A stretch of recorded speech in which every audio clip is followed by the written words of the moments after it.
The God of the offside. जाने कितने ही नामों से दुनिया उन्हें जानती भी है और क्रिकेट का भगवान मानती भी है। उन्होंने जितनी तालियों की गूंज सुनी, शायद उतनी ही आलोचनाएं भी सही, लेकिन दादा तो दादा ही ठहरे। अपने जोश और जुनून से इंडियन क्रिकेट टीम को एक अलग मुकाम पर ले गए।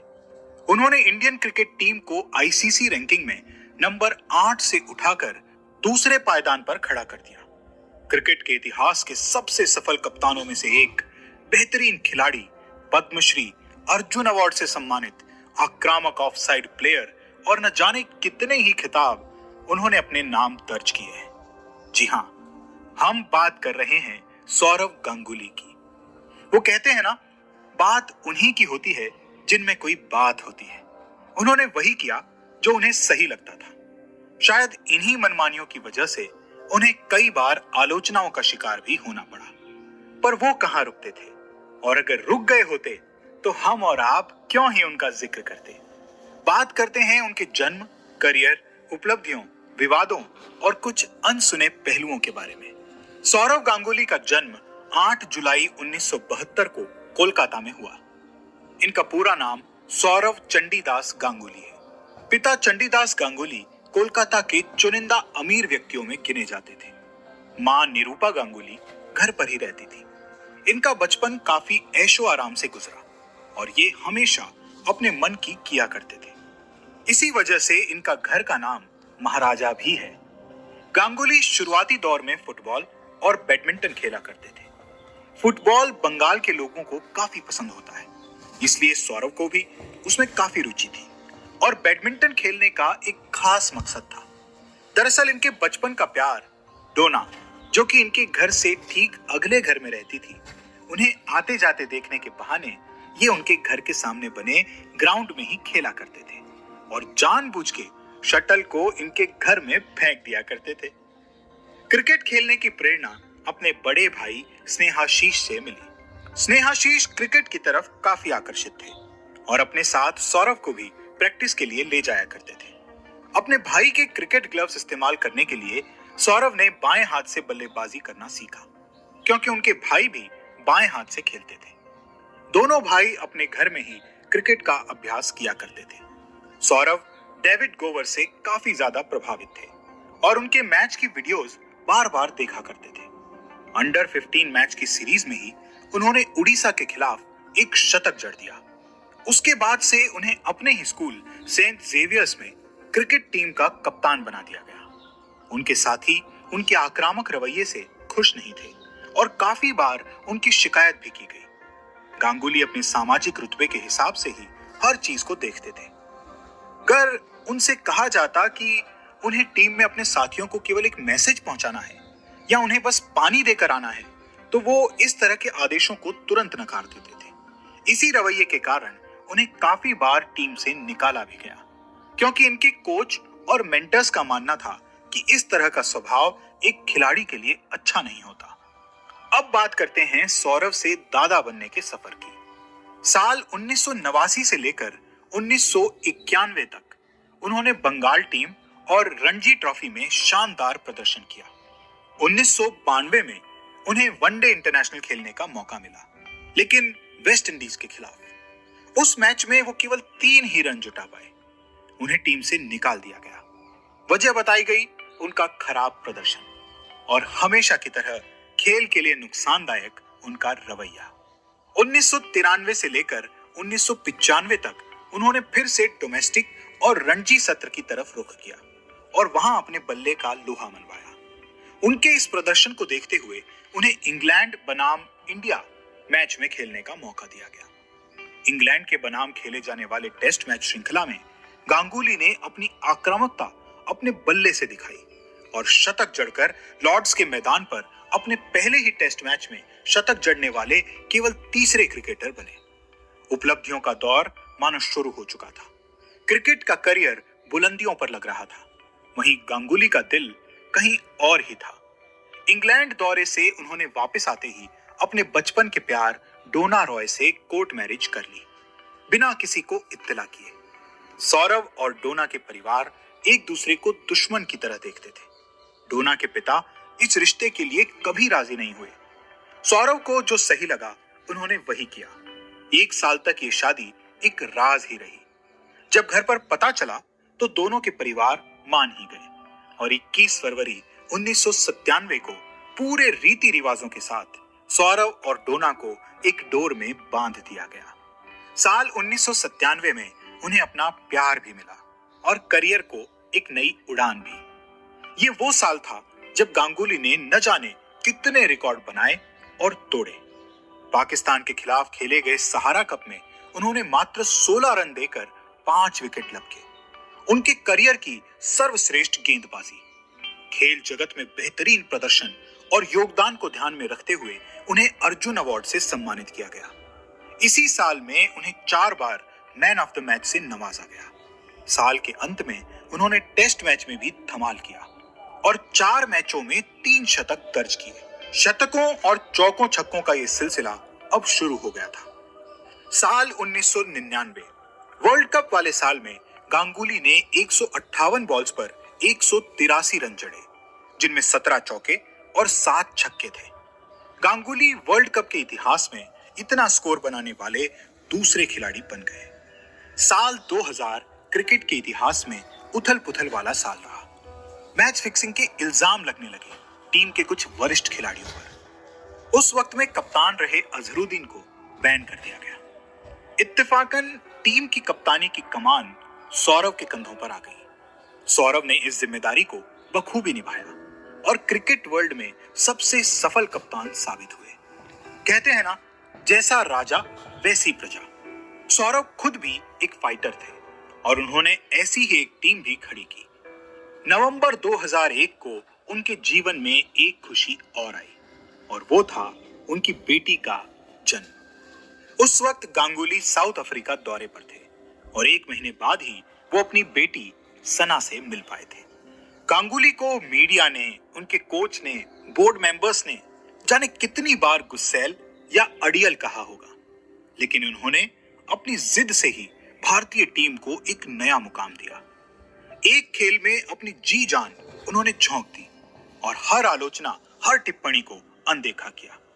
उनकी कप्तानी के दौरान उनकी स्वयं के प्रदर्शन में गिरावट आई। उन्हें एक बार फिर से टीम से बाहर का रास्ता दिखा दिया गया। उन्हें श्रीलंका के खिलाफ खेले जाने वाले टेस्ट मैच श्रृंखला में खेलने का मौका नहीं दिया गया और इस फैसले ने दादा को अंदर से तोड़ दिया और वो रो भी पड़े। यही खेलकूद की दुनिया का नियम भी है। शायद हमेशा आपके योगदान से ज्यादा आपकी फिटनेस और प्रदर्शन मायने रखता है।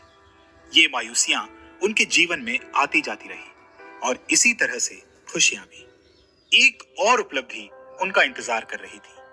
भारत का सर्वश्रेष्ठ अवार्ड उनका इंतजार कर रहा था। 2004 में उन्हें राष्ट्रपति एपीजे अब्दुल कलाम द्वारा पद्मश्री से सम्मानित किया गया। अब दादा पद्मश्री भी अपने नाम कर चुके थे।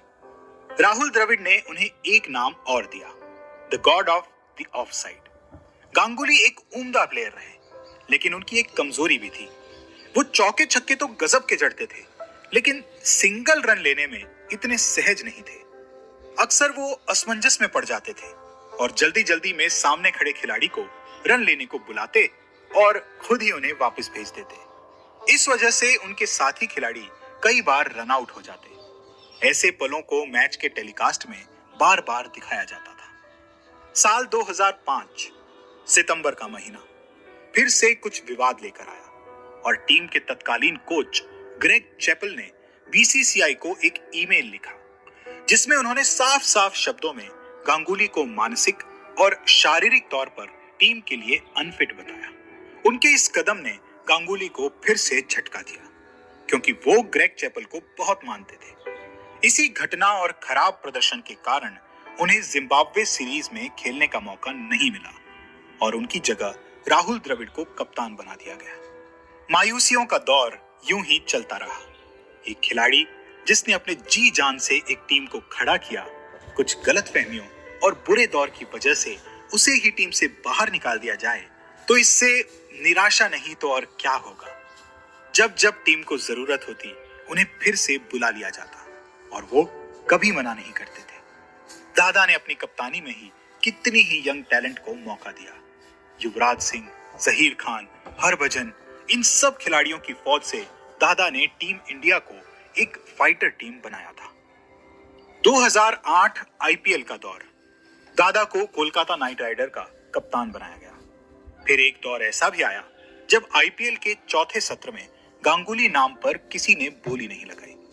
अपनी आंखों के सामने खुद को बनता और बिगड़ता देख कैसा लगता होगा, ये केवल दादा ही समझ सकते थे। पर वो निराश कभी नहीं हुए। उनके खाते में जो कामयाबियां थी और उनका जज्बा उन्हें कभी कमजोर नहीं पड़ने देता था। 8 अक्टूबर 2008 को उन्होंने टेस्ट मैच से संन्यास लेने का ऐलान कर दिया। ठीक एक महीने बाद ही उन्होंने एक दिवसीय अंतरराष्ट्रीय मैचों से भी संन्यास ले लिया। यदि बात करने लगे दादा की उपलब्धियों की तो शब्द काफी नहीं होंगे। एक बेहतरीन खिलाड़ी, एक काबिल और सफल नेता जिन्होंने अपने नेतृत्व में टीम इंडिया का नक्शा ही बदल दिया। सौरव के बारे में एक बात कही जाती है कि वो खुद कम बोलते हैं और उनका बल्ला उनसे ज्यादा बोलता है। एक छोटी सी कोशिश उनकी उपलब्धियों को नापने की। विश्व के ऐसे 3 बल्लेबाजों की सूची में शामिल जिन्होंने लॉर्ड्स के मैदान पर अपने करियर के पहले मैच में ही शतक दर्ज कराया। सचिन तेंदुलकर के बाद सिर्फ गांगुली ओडीआई में 10,000 रन तक पहुंचने वाले सबसे तेज खिलाड़ी रहे। आईसीसी वर्ल्ड कप के इतिहास में 183 रन बनाने वाले वो एकमात्र भारतीय हैं। वनडे इंटरनेशनल में लगातार 4 बार मैन ऑफ द मैच जीतने वाले एकमात्र खिलाड़ी। विदेशी मिट्टी पर वो भारत के सर्वश्रेष्ठ कप्तान साबित हुए। उन्हें अपनी कप्तानी और नेतृत्व के लिए 2004 में राम मोहन रॉय अवार्ड से सम्मानित किया गया। मैच फिक्सिंग की घटना के दौरान जब एक नामी बुकी से पूछा गया क्या गांगुली भी इस मैच फिक्सिंग में शामिल थे, तो उसने बयान दिया था कि वो दादा को भी अपने साथ शामिल करना चाहते थे, लेकिन गांगुली से बात तक करने की किसी में हिम्मत नहीं हुई। पाकिस्तान की धरती पर टेस्ट मैच जीतने वाले वो एकमात्र कप्तान थे। गांगुली के कप्तान बनने से पहले आईसीसी में भारत टीम 8वें स्थान पर थी और गांगुली ने मात्र 4 सालों में ही भारत को दूसरे पायदान पर ला दिया। विश्व के 5वें ऐसे खिलाड़ी जिन्होंने वनडे इंटरनेशनल में 10,000 रन्स, 100 विकेट और 100 कैचेस अपने नाम करवाए। सौरव साल 2015 से 2019 तक बंगाल की क्रिकेट एसोसिएशन के प्रेसिडेंट रह चुके हैं और 2019 से वो board of cricket control in India के प्रेसिडेंट हैं। अपनी बेबाकी और ईमानदार जवाबों से सौरव ने फैंस के दिलों में अपनी एक अलग इज्जत बनाई। जिस इंसान को अपने व्यवहार के लिए कितनी बार नकारा गया, युवराज सिंह ने एक बार उनके लिए कहा था कि वो ऐसे कप्तान के लिए अपनी जान तक दे सकते हैं। सौरव बेहद ही अच्छे और नरम दिल इंसान हैं। उन्हें आप तभी जान पाएंगे जब उनके साथ रहेंगे और मैं खुशकिस्मत हूं कि मुझे उनके साथ रहने का, उन्हें जानने का मौका मिला है। सौरव से जुड़े हर विवाद का कारण केवल और केवल उनकी बेबाकी और उनका हर काम को अपने हिसाब से करने का तरीका शायद सबको रास नहीं आता था। इसी वजह से दादा कई बार विवादों में फंस जाते थे। कभी अंपायर से कुछ फैसलों को लेकर मैदान पर ही बिगड़ने लगते, तो कभी कोच के निर्देशों पर उखड़ जाते।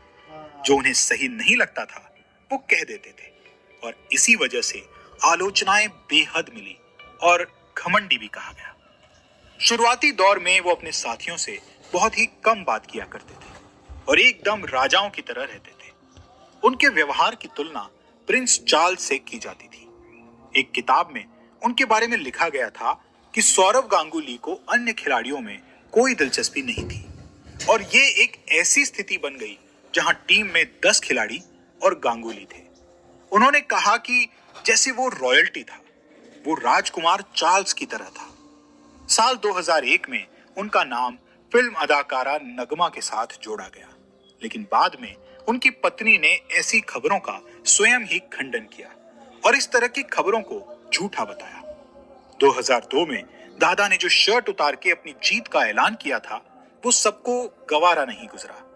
इस तरह ये घटना भी इनके विवादों की लिस्ट में शामिल हो गई।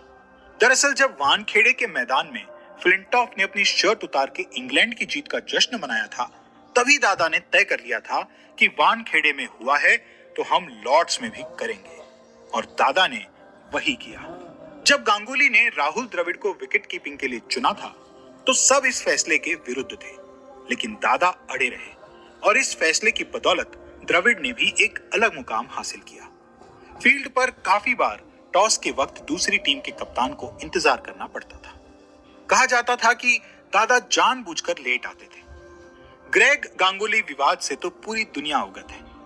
कहा यह भी जाता है कि ग्रेग ने गांगुली का करियर खराब कर दिया था। गांगुली को कप्तानी छोड़ने के लिए कहा गया और फिर टीम से बाहर निकलने को कहा गया। कोलकाता में और धीरे धीरे पूरे देश में ग्रेग का कड़ा विरोध भी किया गया। क्रिकेट फैंस ने गांगुली का पूरा साथ दिया। दादा की टीम ने भी दादा का साथ दिया और गांगुली की कप्तानी को सराहा। हरभजन सिंह ने मीडिया के सामने यह बयान दिया कि सौरव एक शानदार कप्तान है, ग्रेग ने उनके साथ ज्यादती की है। सचिन ने भी अपनी बायोग्राफी में ग्रेग का विरोध किया और सौरव के प्रति उनके व्यवहार को गलत बताया।